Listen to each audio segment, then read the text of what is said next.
Israel middle east में दूसरी जगह नर्क के दरवाजे खोलने जा रहा है और दुनिया भर के इस्लामिक मुल्क फिर से यूएन से लेकर मीटिंग में बैठ गए कि भाई कोई तो इजराइल को रोको, कोई तो नेतन्याहू को रोको।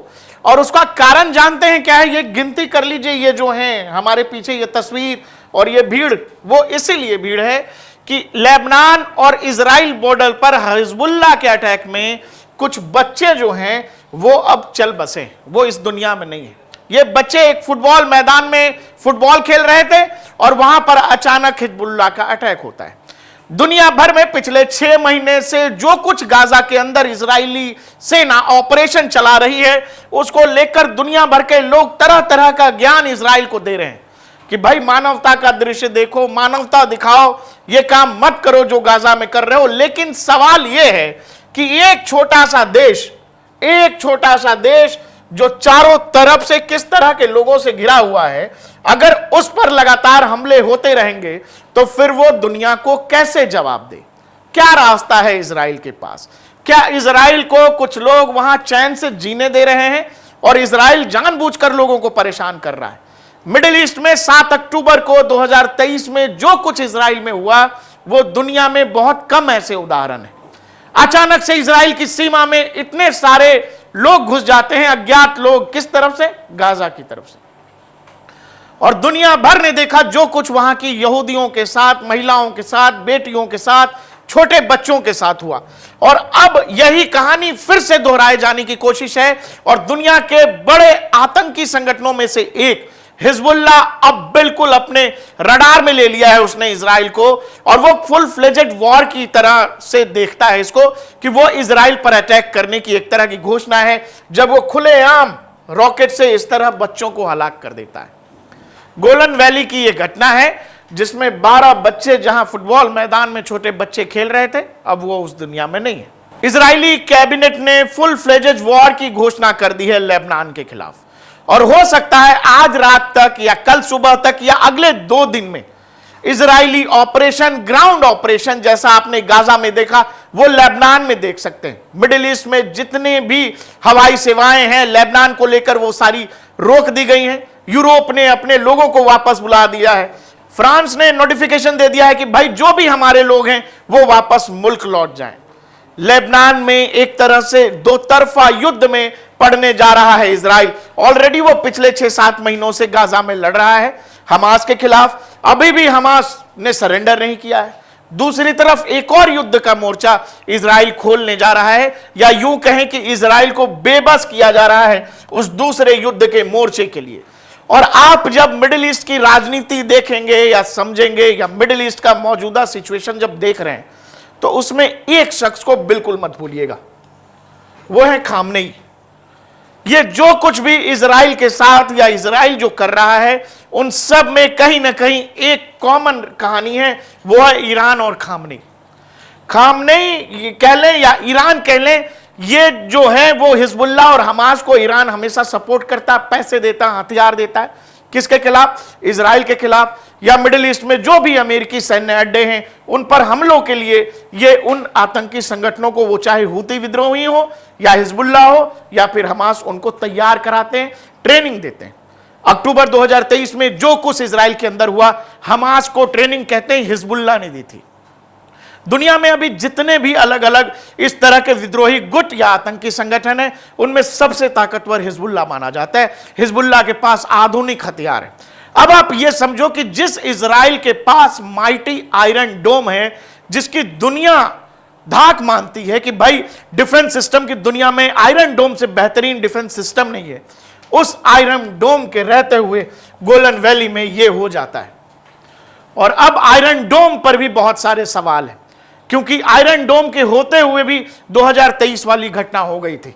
इजराइल अब फुल फ्लेजेड वॉर में, फिर आपसे कह रहा था कि जो आबादी है इजराइल की, उस आबादी के सर्वाइवल का एक ही तरीका है, वो उनको युद्ध लड़ने ही पड़ेंगे।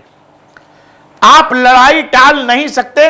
लड़ाइयां टालोगे तो अगर ये झेल सकते हो तो झेलते रहो। तो सवाल है कि इजराइल जो कुछ गोलन वैली में या अक्टूबर 2023 में हुआ, ये कब तक झेलता रहेगा?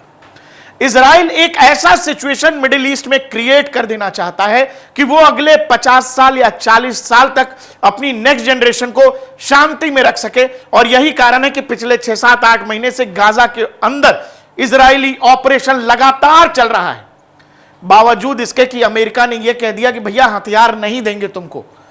बाइडेन प्रशासन इजराइल को हथियार देने से मना कर चुका है, बावजूद इसके नेतन्याहू गाजा में ऑपरेशन नहीं रोक रहे हैं। गाजा में इजरायली ऑपरेशन रोकने के लिए ईरान एक और युद्ध का मोर्चा हिजबुल्लाह के जरिए लेबनान में खुलवा रहा है। लेकिन इजराइल अब ये फुल फ्लेजेड वॉर की सिचुएशन में इजराइल की सेना ये चाहती है, इजराइल डिफेंस फोर्सेस को वहां की कैबिनेट ने हरी झंडी दे दी है कि आप लेबनान में भी ऑपरेशन चलाइए। अब आप ये सोचो, एक छोटे से देश के लिए 2-2 जगह युद्ध लड़ना, कहीं इजराइल को ट्रैप तो नहीं किया जा रहा है, इजराइल को उस तरह के सिचुएशन में तो नहीं डाला जा रहा है कि इजरायली सेना जब 2-2 मोर्चों पर लड़ेगी तो कोई तीसरी कहानी वहां शुरू हो जाए। तो सवाल है कि इजराइल और ईरान का बॉर्डर तो नहीं मिलता है एक दूसरे से, लेकिन ईरान अपने प्रॉक्सीज के जरिए इजराइल पर लगातार अटैक, वो चाहे हुती विद्रोही हो, हिजबुल्लाह हो और हमास, तो कहानी आपको पता ही है। तो सवाल है कि इजराइल के पास, और ऐसे समय में जब अमेरिका में चुनाव है, नवंबर में चुनाव है, अभी अभी अमेरिका के दौरे से नेतन्याहू लौटे हैं और नेतन्याहू की कैबिनेट ने यह फैसला किया है कि वो लेबनान में ग्राउंड ऑपरेशन का मतलब यह है कि देखिए, फाइटर जेट या बैलिस्टिक मिसाइल, क्रूज मिसाइल से हमले करने अलग बात है, लेकिन किसी दूसरे देश में, दूसरे इलाकों में जाकर जो आप थल सेना या जमीनी सेना को आप जमीन ऑपरेशन के लिए, ग्राउंड ऑपरेशन के लिए उतारते हो, दुनिया की नजर इस बात पर है। दुनिया भर में लोग इस प्रयास में लगे हुए हैं कि किसी भी तरह से रूस यूक्रेन का वॉर रुकना चाहिए, क्योंकि यह एस्केलेट होता हुआ वहां तक दिख रहा है कि कहानी न्यूक्लियर तक चली जाएगी। और जब न्यूक्लियर तक चली जाएगी तो दुनिया के बहुत सारे गुट ना चाहते हुए भी उस युद्ध में लोगों को कूदना पड़ेगा। और यही सिचुएशन अगर मिडिल ईस्ट में, मिडिल ईस्ट का सिचुएशन यूक्रेन और रशिया से ज्यादा खराब है, क्योंकि यहां जो इजराइल है, इजराइल के कईयों दुश्मन हैं और इजराइल को प्रोटेक्ट करना अमेरिका की जिम्मेदारी है।